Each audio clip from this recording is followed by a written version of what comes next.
आणि जरांगेंनी आपलं उपोषण मागे घेतलं. इतकंच नाही तर पहिल्यांदा जेव्हा जरांगे मुंबईकडे निघाले, अगदी नवी मुंबईतील सानपाड्यापर्यंत येऊन पोहोचले, तेव्हाही मुख्यमंत्री एकनाथ शिंदेच होते आणि त्यांच्या उपस्थितीत मनोज जरांगेंनी आपलं आंदोलन स्थगित केलं होतं. आता तेच शिंदे उपमुख्यमंत्री आहेत, पण जरांगेंची समजूत काढण्यासाठी फडणवीस सरकारची धावपळ सुरू असताना शिंदे मात्र सावध आणि गप्पच दिसतायत. केवळ शिंदेच नाहीत तर त्यांचे मंत्री आणि नेतेही तोच कित्ता गिरवतायत.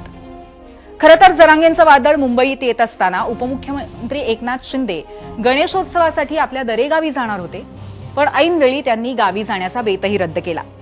शिंदेंचा हा दौरा रद्द होण्यामागचं नेमकं कारण काय आहे हेही कळू शकलेलं नाहीये.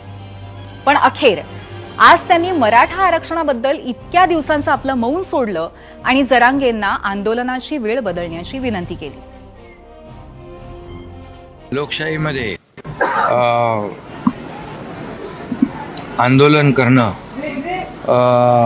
किंवा लोकशाहीमध्ये प्रत्येकाला आपला हक्क मागण्याचा अधिकार आहे, परंतु आपल्या आंदोलनामुळे इतरांची गैरसोय होणार नाही याची काळजी मात्र घेतली पाहिजे. मी जेव्हा मुख्यमंत्री होतो, मी देवेंद्रजी, अजितदादा, आम्ही आमच्या मंत्रिमंडळाने मराठा समाजाला 10% आरक्षण देण्याचा आम्ही निर्णय घेतला. 10% आरक्षण दिलं आणि ते आरक्षण आजही कायम आहे. त्यामुळे मला वाटतं या ठिकाणी मराठा समाजासाठी कुणबी प्रमाणपत्र देणं असो, मराठा समाजासाठी ज्या काही योजना लागू करणं असो, या सर्व योजना जस्टिस शिंदे कमिटी असेल, गायकवाड कमिटी असेल, त्याच्या माध्यमातून अनेक गोष्टी देण्याचा प्रयत्न केलेला आहे.